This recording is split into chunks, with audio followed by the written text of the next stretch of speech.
Tukirudi kwenye katiba ya familia, ni lazima kila familia iwe ina misingi, ina katiba inayowaongoza katika maisha yao ya kila siku.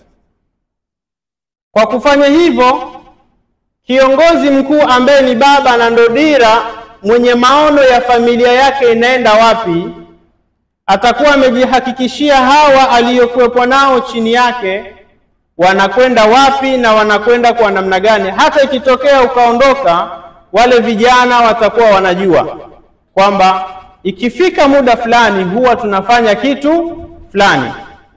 Baada ya magharibi inapopita, huwa kuna muda wa darsa dakika 30 katika vipengele vya katiba ya familia.